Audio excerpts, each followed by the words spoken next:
Buenas tardes, estimados alumnos. El doctor Pilco tuvo un contratiempo, ya está ingresando al aula.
Buenas tardes a todos.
Muy buenas tardes. ¿Me podrían confirmar si están viendo la pantalla?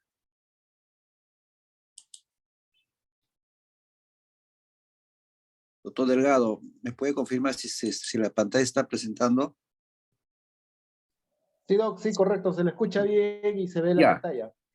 gracias, doctor. Muy buenas tardes. El día de hoy vamos a comenzar con la clase de balance hidroelectrolítico.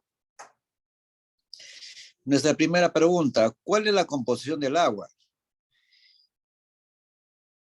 Es decir, ¿cuál es la composición del cuerpo en agua? Para eso tenemos una tablita que vamos a explicar esta composición.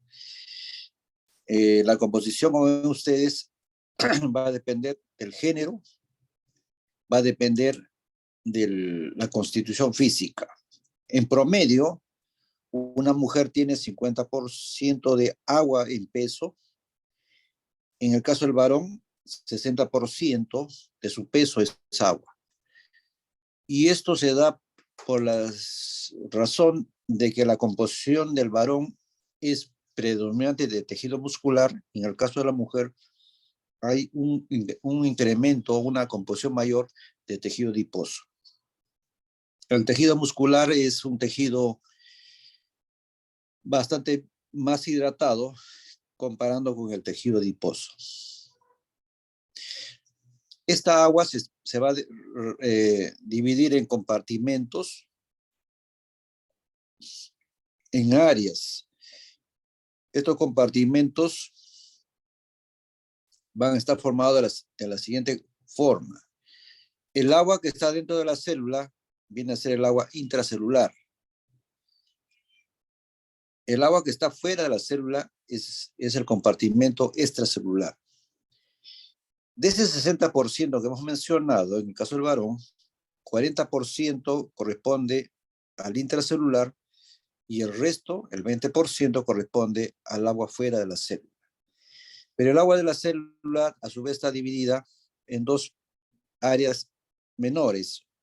Una es el agua plasmática o agua vascular, que es el agua que se encuentra dentro de las arterias, dentro de las venas, que equivale al 5% del peso de la persona.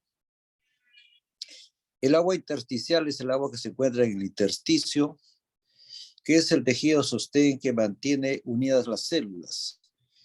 Y esa agua que está en el intersticio corresponde al 15% del peso de la persona.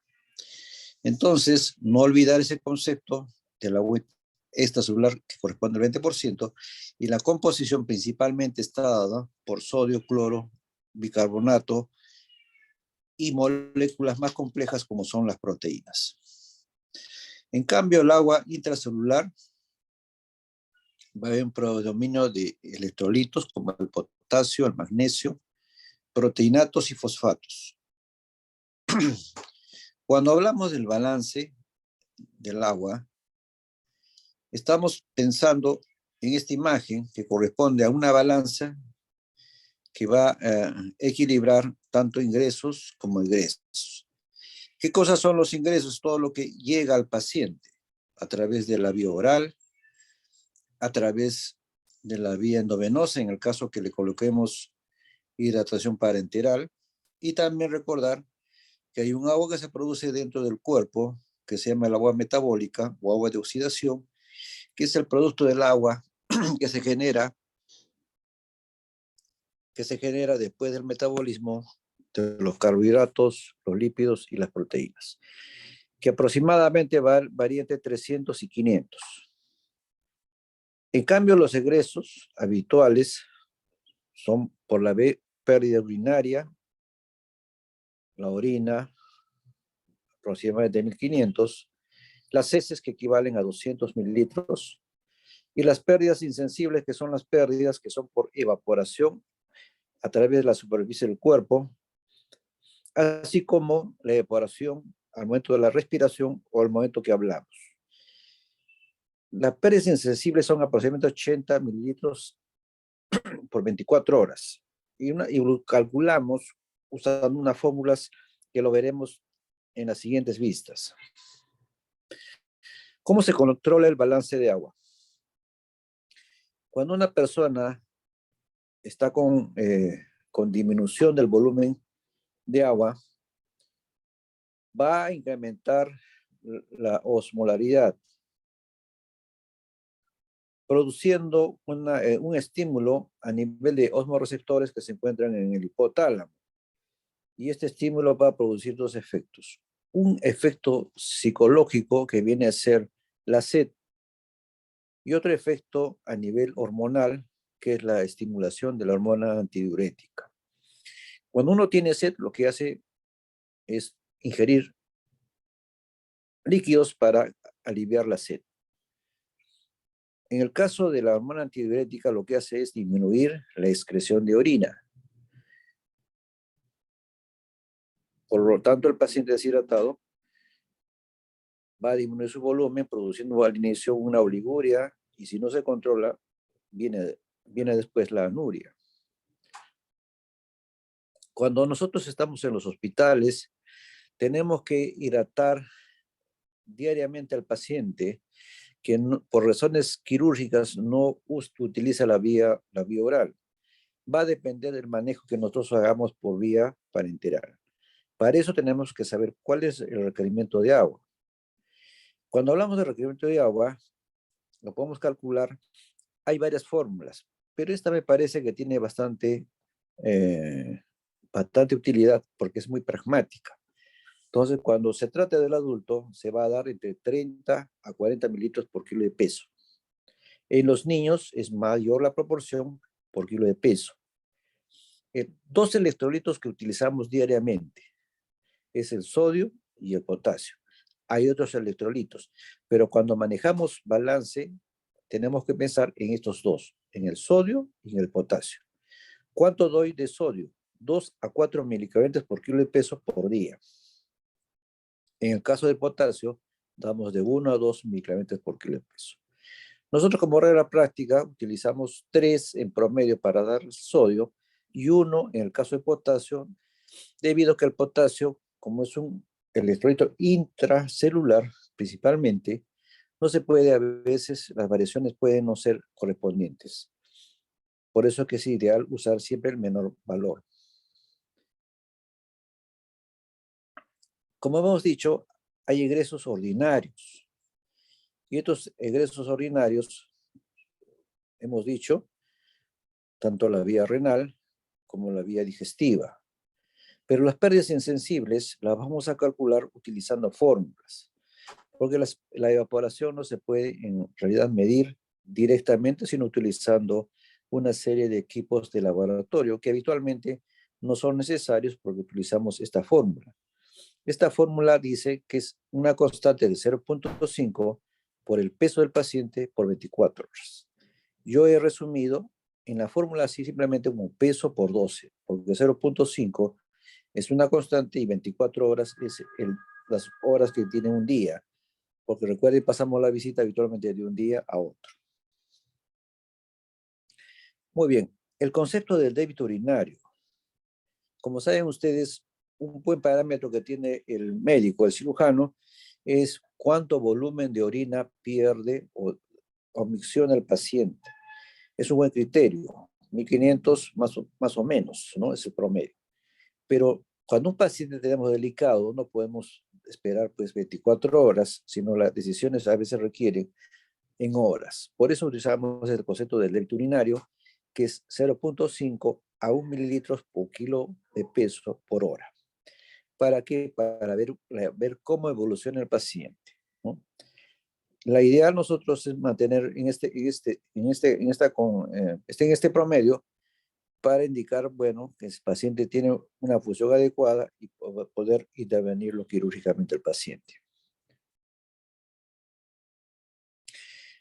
Muy bien, hemos hablado de las pérdidas insensibles. Ahora, tenemos pérdidas insensibles extraordinarias. Son aquellas que se van a presentar cuando el paciente tiene alguna enfermedad, alguna patología, o cuando está en unas condiciones especiales. ¿Cuáles son las condiciones especiales en cirugía? En el momento del acto operatorio, lo que se llama el paciente que sufre intervenimos haciendo una incisión abdominal. Entonces, al abrir la cavidad abdominal, el paciente va a perder más vapor de agua, o cuando abrimos el tórax. Si abrimos el abdomen, lo que se llama abdomen abierto, las pérdidas sensibles cambian por este siguiente valor. 5 mililitros, que es la constante, por kilo de peso por el número de horas que dura la cirugía. Recordar que a veces las cirugías pues, no son exactamente horas, sino a veces son horas y minutos. Entonces, la sugerencia para este caso es hacer la regla de 3 simple, convertir los minutos en horas. En el ejemplo que ustedes están viendo ahí, hemos considerado en 24 horas, ¿no? El paciente tiene unas horas dentro de las 24 horas la cirugía y el resto de las horas se van a considerar con la fórmula de 0.5 que viene a ser el abdomen ya cerrado en el paciente. Otras pérdidas extraordinarias es la fiebre. Considerar que por encima de 37.5 grados centígrados, es decir, 38,5, por cada grado por encima de 36,5, hay que agregar 150 mililitros al paciente. En el caso de la hiperventilación también se pierde vapor de agua. Por encima de 20, por cada 5 respiraciones, hay que darle 100 mililitros al paciente. Esta tablita es importante porque nos da referencia a la composición de los líquidos que nuestro cuerpo forma. Por ejemplo, la saliva, ¿no? En promedio, se excreta 1 litro aproximadamente por día. Y cada litro de saliva tiene 100 milicavalentes de sodio, 75 milicavalentes de cloro y 5 de potasio. En el caso del jugo gástrico, el promedio de secreción es aproximadamente 2,500 y que por cada litro se va a perder 100 milicavalentes de sodio, 100 de cloro y 10 de potasio. Y en el caso del jugo gástrico, también perdemos 90 milicavalentes por litro de hidrogeniones. En el caso de la bilis, el promedio de secreción es aproximadamente 1,5 litros y por cada litro se pierde 140 miligramos de sodio, 100 de cloro, 10 de potasio y 35 de miligramos de bicarbonato. Y así cada líquido tiene su composición de electrolitos por litro, que a ustedes les es útil cuando el paciente presenta, por ejemplo, fístulas biliares, fístulas pancreáticas, para que ustedes puedan reponer la cantidad de volumen que secretan por la cantidad de sodio y potasio o bicarbonato fuese necesario. En todo caso, si no reponemos, el paciente va a comenzar a llegar a hiponatremia, hipopotasemia en cada caso. ¿Cómo reponemos? En el Perú tenemos estas soluciones, ¿no? Que son las alternativas médicas o de farmacológicas para reponer las pérdidas en el paciente. Entre ellas, la primera consideramos a la dextrosa al 5%, y la dextrosa al 5% viene en 2 formas: en agua destilada, ¿no? O dextrosa al 5% en suero fisiológico. ¿Cuál es la diferencia? Vamos a verlo en un rato. La dextrosa al 5% usamos de al litro, porque estamos atendiendo a pacientes adultos. Si fuese, por ejemplo, niños, probablemente usemos medio litro, ¿no? Por el tamaño del paciente. En el caso de la dextrosa al 5% en agua destilada, no tiene sodio, no tiene potasio, no tiene bicarbonato, pero sí tiene 200 kilocalorías. En el caso de la dextrosa al 5% en suero fisiológico, esa sí tiene 154 miligramos de sodio y 154 miligramos de potasio más 200 kilocalorías.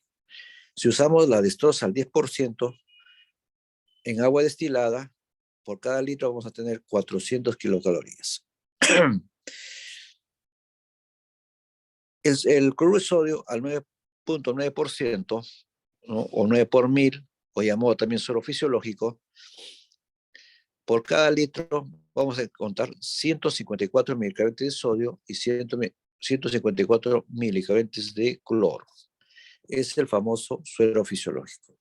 Pero como ven ustedes, no es tan fisiológico porque vamos a ver que la molaridad normal llega hasta más o menos 290 y aquí vemos que el valor es mucho mayor, llega a más de 300.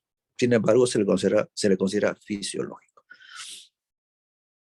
En el caso de las ampollas de sodio, utilizamos el cloruro de sodio al 20% y tenemos dos presentaciones. El hipersodio como marca comercial. Estas ampollas vienen de 21.5 centímetros y cada ampolla tiene 73 milicavalentes de sodio. En el caso del cloruro de sodio al 20%, el genérico, el que se utiliza en el Ministerio de Salud, tiene cada ampolla 20 centímetros y por lo tanto 68 milicavalentes de sodio. Después tenemos la presentación del cloruro de sodio al 11.7%, que vienen ampollas de 20 centímetros y cada ampolla tiene 40 milicavalentes de sodio. Esta ampolla generalmente se usa en el caso de pediatría. En el caso del potasio, la presentación es cloruro de potasio al 20% y tenemos dos formas, el Calium, que es la marca comercial, y el genérico. Las dos ampollas tienen igual 10 centímetros de volumen y cada ampolla tiene 27 milicavalentes de potasio. También tenemos el cloruro de potasio al 14.9%, viene en volumen de 10 y tiene 20 milicavalentes. Esta última también es de uso o de mayor uso en pediatría. Finalmente tenemos el bicarbonato de sodio al 8.4%, son ampollas de 20 centímetros, cada ampolla tiene 20 milicavalentes de sodio y 20 milicavalentes de bicarbonato. ¿Cómo pasamos el goteo? No olvidar que la forma del goteo para el número de gotas es el volumen en centímetros cúbicos sobre el tiempo por 3. 3 es la constante. El volumen, ¿no?, es lo que ustedes van a pasar en todo el día y el tiempo obviamente es 24 horas. En ese caso, el volumen se reduce a volumen sobre 72, que es el número de gotas. Muy bien, ¿qué cosa son los solutos? Es la parte sólida, por así decir, que se encuentra dentro del fluido, en este caso de agua. Pueden ser dentro de la célula el potasio, el magnesio, fosfatos, sulfatos y proteínas. Los electrolitos, que son las moléculas, o perdón, los átomos que tienen carga eléctrica, se van a expresar en miliequivalentes por litro. Sobre la osmolaridad, ¿cómo la calculamos? Bueno, el laboratorio nos puede dar los datos. La osmolaridad sérica es de 275 a 295 milosmoles por kilo de agua. Sin embargo, nosotros podemos calcular teniendo los siguientes datos. Si tenemos la cantidad de sodio, la cantidad de potasio, la glucosa, la urea y la creatinina, podemos calcular teniendo en cuenta esta fórmula. Si multiplicamos 2 veces el sodio más el potasio más la glucosa dividida en 18 más el BUN sobre 2,8 o 2.8, me va a dar la osmolaridad sanguínea del paciente. Otro concepto es la tonicidad, y eso es la comparación del líquido que vamos a administrar al paciente en comparación con su plasma. Y estas condiciones pueden ser isotónicas, hipotónicas o líquidos hipertónicos. ¿Cuándo decimos que es isotónica? Isotónica cuando la osmolaridad tanto de la célula como el líquido que yo administro a mi paciente es igual, ¿no? Ahí vemos la cantidad de solutos casi parecida. Y en ese caso hay un equilibrio de ingreso y salida a través de la membrana celular, manteniendo cierto equilibrio y cierta dinámica. Cuando hablo de un líquido hipotónico, como vemos acá en la imagen, ¿no?, el líquido hipotónico es el que tiene pocos solutos y lo que pasa es que el agua va a pasar a las células, ¿no?, haciendo que la célula se hinche y se produzca el edema. Líquidos hipertónicos. Los líquidos hipertónicos, ¿no? Son en este caso cuando la cantidad de solutos es mayor en el extracelular que dentro de la célula, provocando que la célula se deshidrate, que el agua pase al líquido extracelular. Ejemplo de líquidos hipertónicos, por ejemplo, tenemos el manitol, tenemos la dextrosa al 50%, que son hipertónicos. En cuanto a los solutos, el sodio, por ejemplo, es un electrolítico que se encuentra principalmente en el extracelular. Su concentración va de 135 a 145 milimoles por litro. Su principal forma de excreción es a través de la vía urinaria. Pero el sodio tiene varios mecanismos de regulación, ¿no? Tenemos varios receptores y receptores de volumen. Y estos se van a encontrar en todo el cuerpo, en el tórax, a nivel de las arterias, a nivel de los riñones, a nivel del sistema nervioso central, a nivel hepático. Uno de los principales problemas que tenemos con el sodio es la hiponatremia en cirugía. Cuando decimos que el paciente está en hiponatremia, cuando la cantidad de sodio es menor de 135 miliequivalentes. Decimos que es una hiponatremia leve cuando el sodio es mayor de 120 y es severa, ojo, cuando es menor de 120 miliequivalentes por litro. La hiponatremia puede ser aguda o puede ser severa. Perdón, puede ser aguda o puede ser crónica. Generalmente la forma crónica es larvada de varios días, ¿no? Y da pocos síntomas y está asociado a baja mortalidad. En cuanto a la clínica, en la hiponatremia vamos a presentar problemas a nivel del sistema nervioso central, como son náuseas, vómitos, anorexia, cefalea, irritabilidad, convulsiones y coma. En cuanto a los signos de la hiponatremia, tenemos trastorno del sensorio, hiporreflexia, hipotermia, respiración chain-stop, parálisis pseudobulbar, convulsiones y coma. En cuanto a la clasificación de la hiponatremia es bastante amplia, tiene muchas variaciones. Una de las variaciones viene a ser la hiponatremia con osmolaridad normal. Generalmente se asocia a las hiperlipemias y a las hiperproteinemias. Habitualmente, bueno, estos pacientes generalmente son pacientes que acuden a medicina. También tenemos la hiponatremia con osmolaridad aumentada. Esto se puede presentar en casos de hiperglicemias o en el uso del manitol o el glicerol.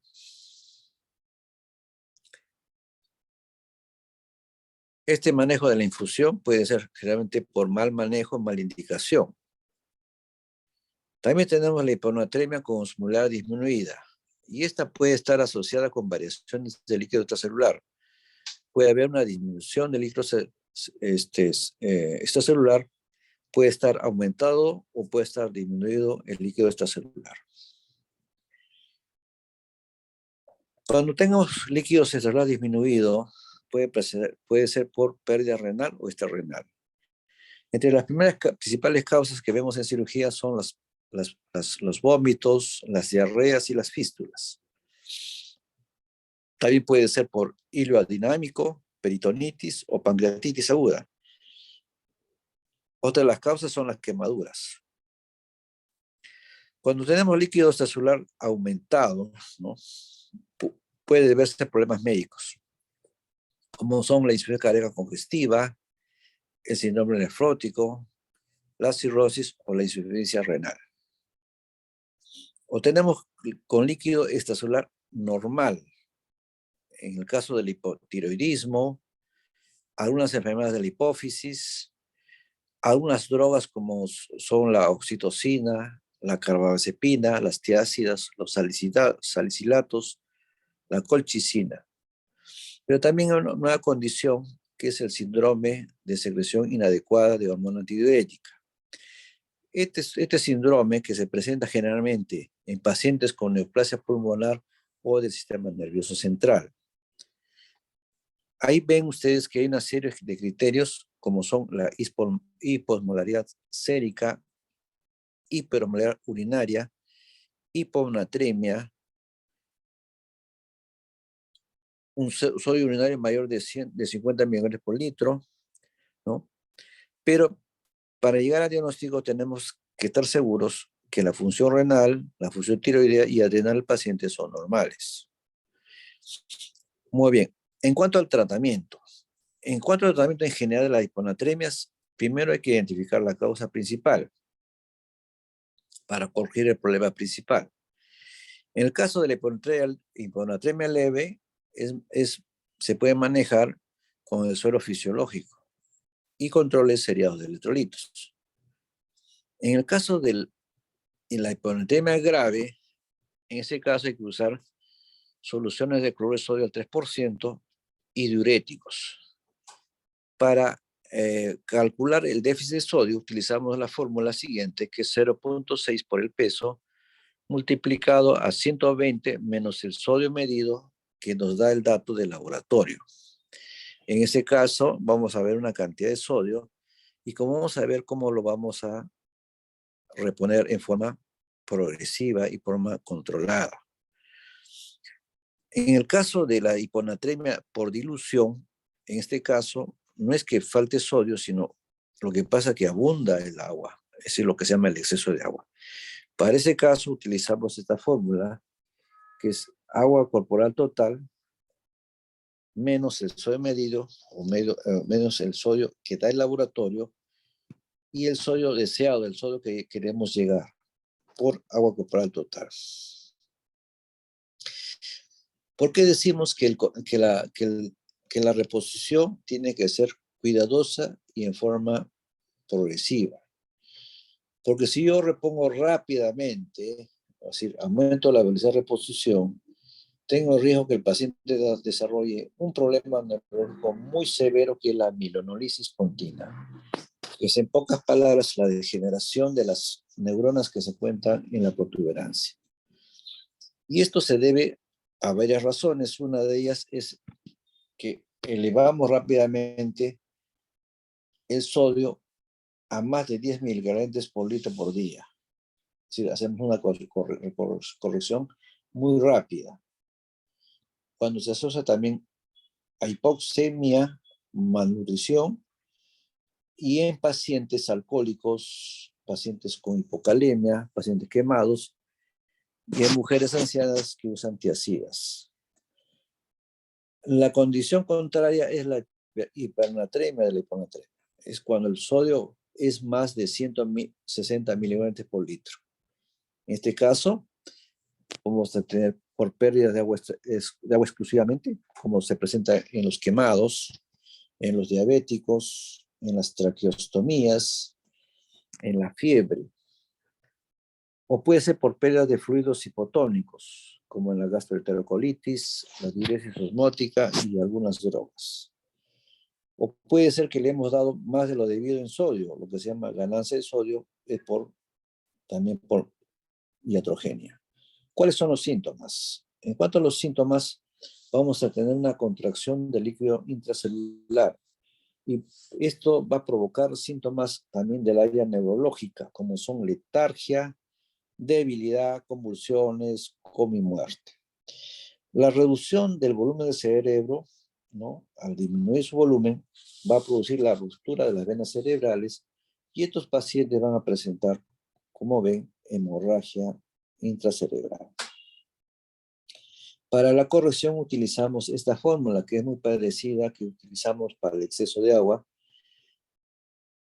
y esta nos va a dar la cantidad de agua que tenemos que dar al paciente para bajar las molaridades.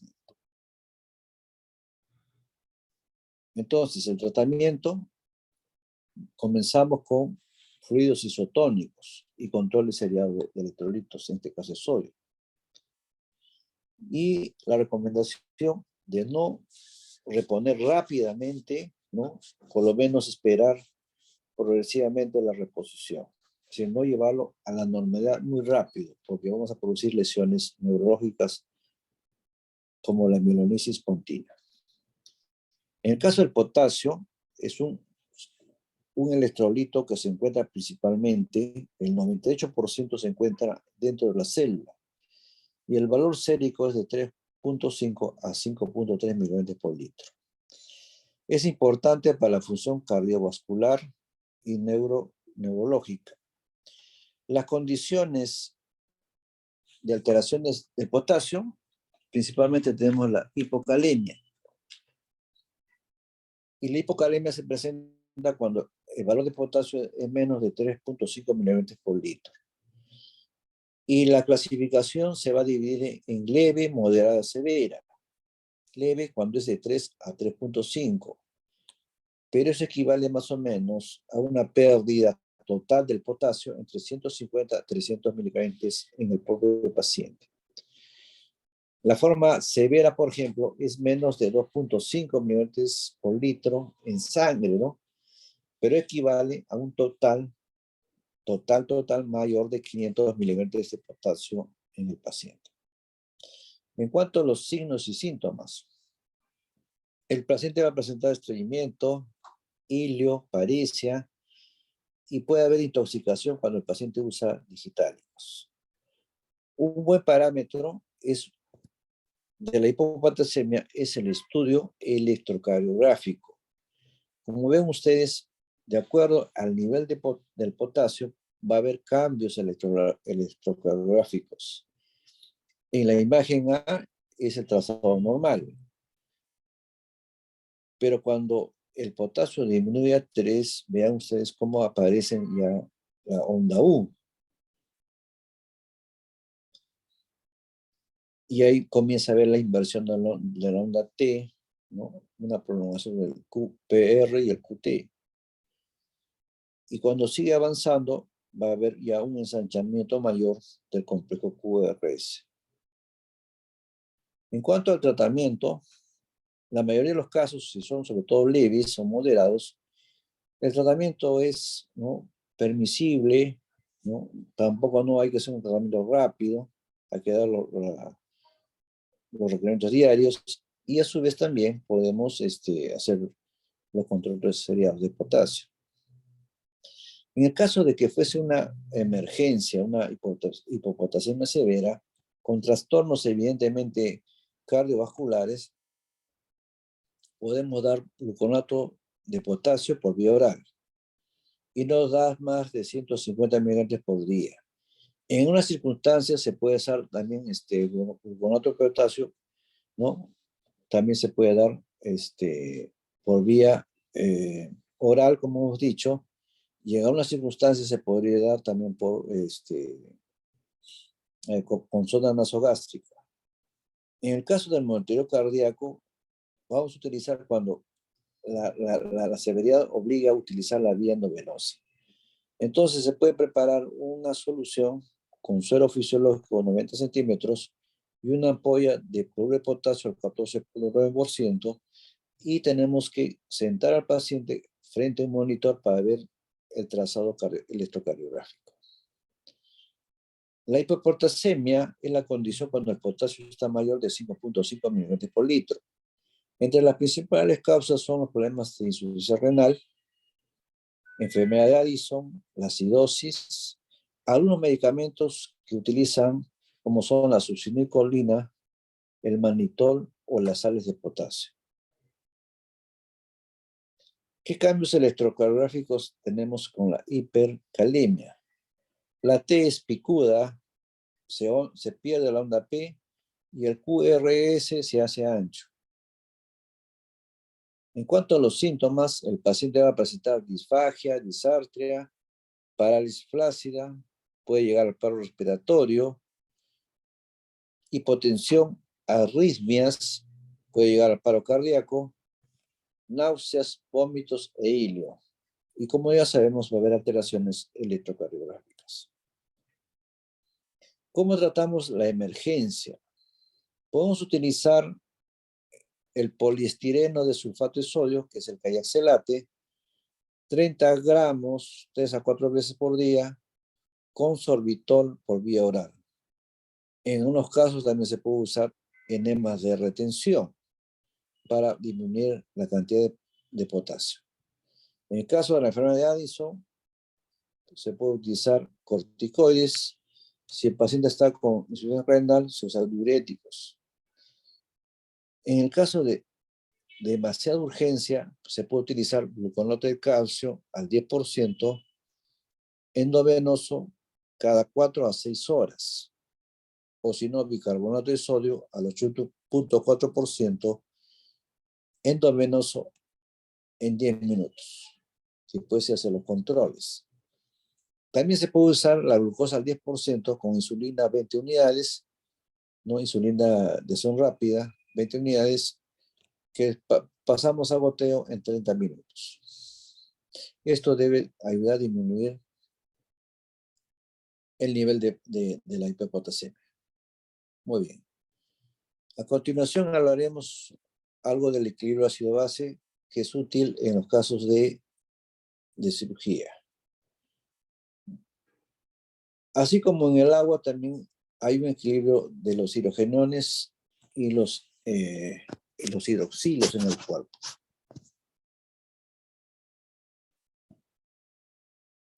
Pero es una situación dinámica que las sustancias ácidas del cuerpo se conviertan en base más un protón, y este cambio es equilibrado.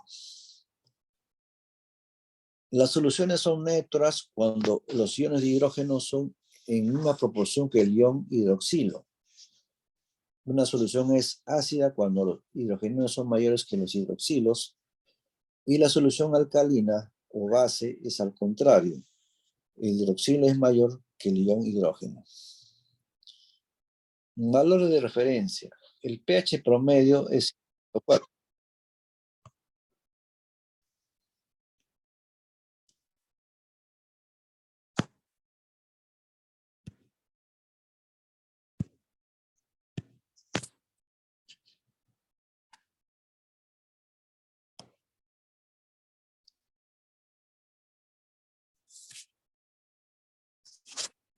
¿Me están viendo, por favor?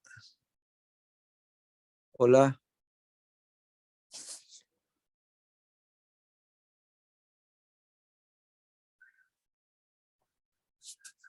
¿Me pueden confirmar si me están viendo? Hola, hola. Sí, gracias. Los valores de referencia, ¿no? pH 7.4, bicarbonato de sodio de 20 a 25 microgramos por litro, la presión parcial de CO2 40 más menos 4. ¿Qué cosa es un buffer o tapón? Es una sustancia que está formada por un ácido débil y una sal de base fuerte, o una base débil y una sal ácida de un ácido fuerte. Esta es una sustancia que equilibra, ¿no? Amortigua las variaciones del pH. En nuestro cuerpo tenemos varios sistemas, principalmente el bicarbonato ácido carbónico, el fosfato disódico o fosfato monosódico, proteinato, proteína, hemoglobina, oxihemoglobina. Cuando se produce una alteración del equilibrio ácido-base, primero responden estas sustancias, los amortiguadores. Si no, después actúa el pulmón eliminando el CO2. O en este otro caso, los riñones reteniendo el bicarbonato para mantener el equilibrio ácido-base. Uno de los principales problemas que tenemos en cirugía son las acidosis, sobre todo las acidosis metabólicas, ¿no? En este caso, el pH va a disminuye provocando alteraciones como somnolencia, confusión, estupor y coma. Puede haber alteraciones también cardiovasculares, dependiendo también inclusive del nivel del pH. Cuanto cada vez disminuye, el paciente puede llegar hasta las arritmias cardíacas y el paro cardíaco. También va a haber manifestaciones de tipo respiratorias, como la respiración de Kussmaul, y la liberación, que va a provocar la liberación también de adrenalina y corticoides. La acidez metabólica puede ser debida a problemas renales, ejemplo, acidosis tubular renal, el hiperaldosteronismo, o puede ser por pérdidas de bases, como son principalmente en este caso las diarreas o la cirugía llamada ureterosimoidostomía, que se hacía antes, que era la nostomas de telureter y el simoides, o el uso de inhibidores de la anhidrasa carbónica. Algunas sustancias como cloruro de amonio y los aminoácidos catiónicos también pueden producir. En cuanto al tratamiento de la acidosis metabólica, hay que identificar la causa de fondo. Lo que debemos hacer mientras evaluamos a nuestro paciente, mantener una buena hidratación y una buena ventilación. En el caso de que hubiese un exceso de base menos de 10, debemos dar bicarbonato. Para eso usamos esta fórmula, que es déficit de bicarbonato es igual al déficit de base por el peso del paciente sobre 4. Otro concepto que tenemos que tener en cuenta es la presencia del anion gap. El anion gap es el anion diferente al cloro y al bicarbonato. Para eso usamos esta fórmula, que es sodio menos el cloro menos el bicarbonato. Y el valor debe ser más o menos entre 3 a 11 milimoles.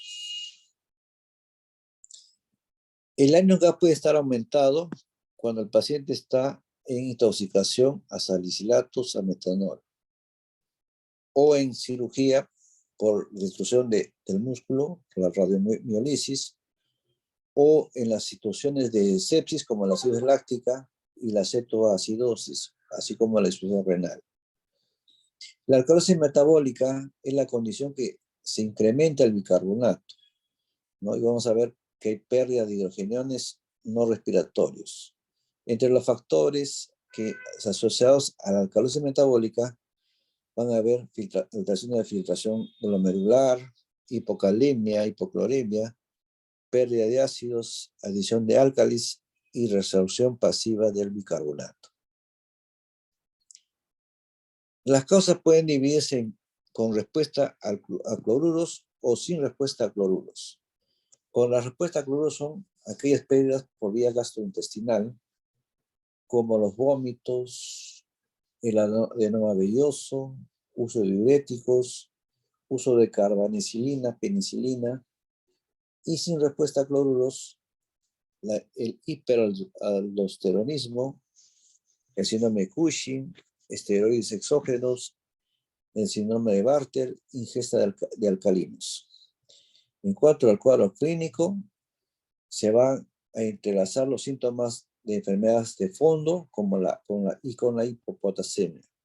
El paciente va a presentar anorexia, náuseas, alteraciones mentales, letargo y muerte.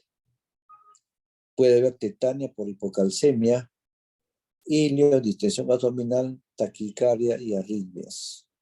En cuanto al tratamiento, primero, identificar la causa de fondo. No hay que hacer una corrección rápida, corregir el volumen y el nivel de potasio. Se puede usar acetosalamida y en el caso de alcalemia severa se puede utilizar cloruro de amonio, ácido clorhídrico o hacer la diálisis. En caso de la acidosis respiratoria, generalmente es por obstrucción de las vías aéreas, depresión del centro respiratorio, un uso inadecuado de la ventilación mecánica, efectos restrictivos torácicos, defectos neuromusculares y falla circulatoria. En cuanto al cuadro clínico, el paciente va a presentar disnea, dolor de tórax, tos, fatiga, confusión, coma. Además, puede presentar temblores, incoordinación motora, reflejos osteotendinosos alterados. El tratamiento, igual, identificamos la causa de fondo, dar una buena o adecuada ventilación o así no, dar ventilación asistida. Por último, tenemos la alcalosis respiratoria. Entre las causas son enfermedades pulmonares, tumores del sistema nervioso o trauma neurológico. Algunas drogas como el salicilato, alcohol y paraldehídos pueden provocar este problema, así como la septicemia gram negativos, el uso de la ventilación mecánica, la insuficiencia cardíaca congestiva. Las manifestaciones del paciente presentan parestesias, adormecimientos, cefalea, convulsiones. El tratamiento, identificar la causa de fondo, igual que como las otras alteraciones, ácido-base. Hacemos la sedación y si no calma con la sedación, indicamos ventilación mecánica. En este último cuadro están viendo la combinación de las variaciones del pH, ácido base, el bicarbonato y el PCO2. En este cuadro, que es un resumen de lo ya mencionado, hay que considerar en la última parte que puede haber combinaciones de estos estos 4 estados ácido-basos principales, que viene a ser la alteración mixta, ¿no? En este caso, la acidosis mixta. Muy bien, si el paciente tiene acidosis metabólica, el paciente va a presentar, por lo tanto, una disminución del bicarbonato. Y esto como respuesta del cuerpo hace que disminuya el PCO2. En el caso de la cirrosis respiratoria, hay un incremento del PCO2 en el paciente. Como respuesta, el cuerpo hace que aumente el bicarbonato en sangre del paciente. En el caso de la alcalosis metabólica, el bicarbonato se encuentra incrementado. Por lo tanto, el cuerpo lo que hace es retener el PCO2. En el caso de la alcalosis respiratoria, disminuye el CO2 y el cuerpo responde disminuyendo la cantidad de bicarbonato. Es decir, el riñón pierde mayor cantidad de bicarbonato para mantener el equilibrio. Y acá hay unas recomendaciones, unas fórmulas para ver cómo varía el pH, por ejemplo. En la condición aguda, ¿no? El paciente quiere decir que está con 72 horas hasta 72 horas de enfermedad. Entonces, por cada 10 milímetros de mercurio de PCO2 que se incrementa, el pH disminuye 0.08. Si es crónica, más de 72 horas, en este caso, si el PCO2 aumenta en 10, el pH debe disminuir en 0.03. Como ven ustedes, en este caso, nos dan datos del PCO2 y nosotros calculamos la variación del pH.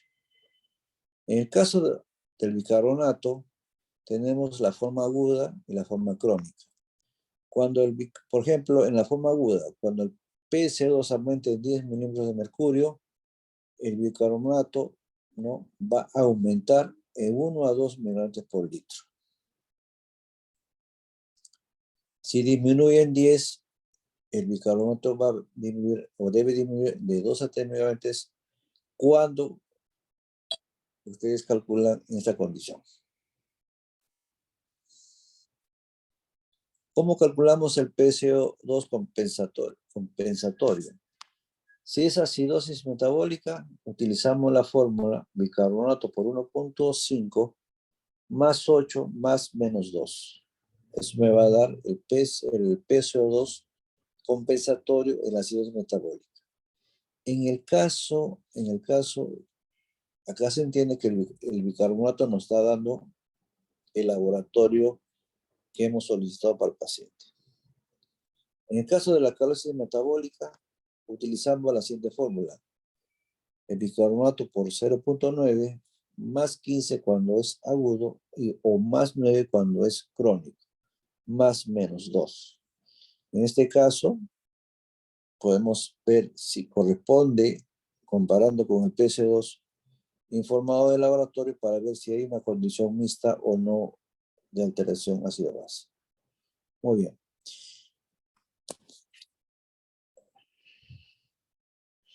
Si tuviesen alguna pregunta, gustosos en contestarles.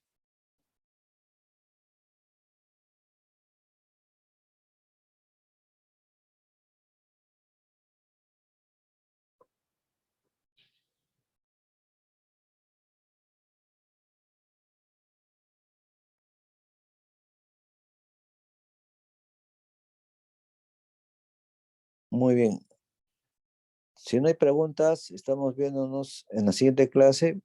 Gustosos en contestar cualquier otra pregunta.